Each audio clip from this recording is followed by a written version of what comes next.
As the death toll tied to opioids continues to grow, Alberta's opposition parties are banding together. Today, they officially urged the province to declare a public emergency.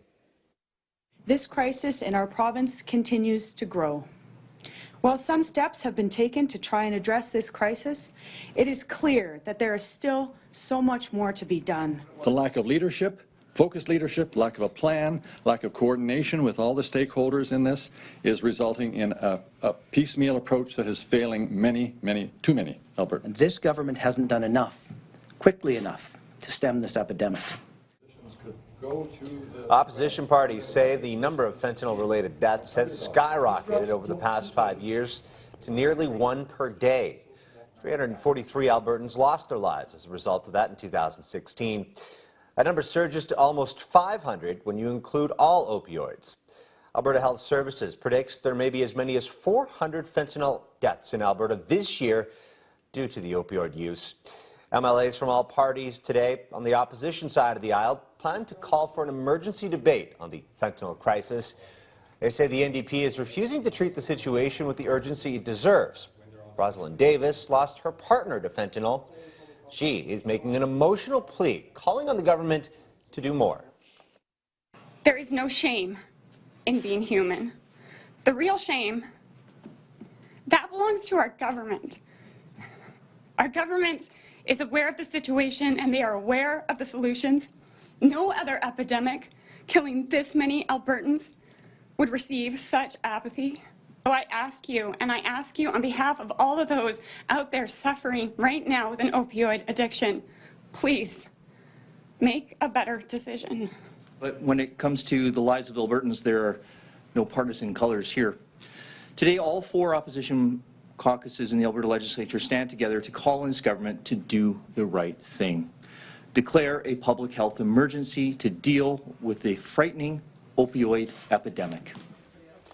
The Associate Health Minister says the declaration simply wouldn't give Albertans any more resources or access to federal funds. Freddie Payne says calling a public health emergency at this point simply doesn't give the province any new tools that they don't already have access to. Meanwhile, the province has unveiled its latest crop of farm safety recommendations. Now, they're turning to Albertans to help cultivate a plan. Our government has expressed our concern and our desire to make sure we're extending the same workplace rights and legislation to our wage non-family farm workers as we see in other industries. That being said, we are looking for feedback from Albertans to go along with the recommendations that have been submitted in the report.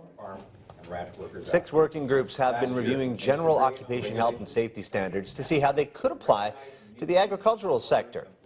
The report says employment standards should apply to pay, work records, job-protected leaves, and termination notice. But the group report adds that farm workers should not have set hours or breaks, and should not receive overtime pay. The report recommends non-family employees get 4 days off every 28 days at their employer's discretion. The group says family members who work at farms and ranches should also be exempt from all employment standards. The NDP's farm safety bill took effect last year, but the changes led to protests. The government will now be collecting public feedback on the recommendations up until April 3rd. Well, it looks like, as Jason mentioned, winter will be hanging on just a little bit longer. With 2 weeks to go until the start of spring, blowing snow and cold temperatures making for slippery commutes in our city. Crews were out in full force. 270 pieces of equipment are clearing streets and sidewalks right now. After a bit of a break from the snow and cold in February, winter has returned with a vengeance. 5 centimeters of the white stuff fell overnight, making for fairly slick roads. Police called to 5 hit-and-run collisions, 4 injury collisions, and 30 crashes involving property damage this morning. And, of course, it is not over just yet. Looks like we're in store for a cold and snowy week.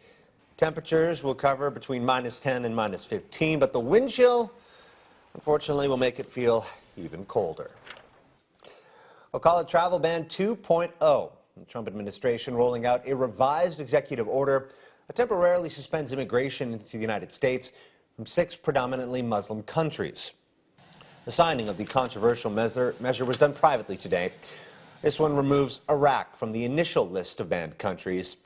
The administration's attempt at a do-over aims to address legal issues with the original order, which caused confusion at airports and sparked protests across the country.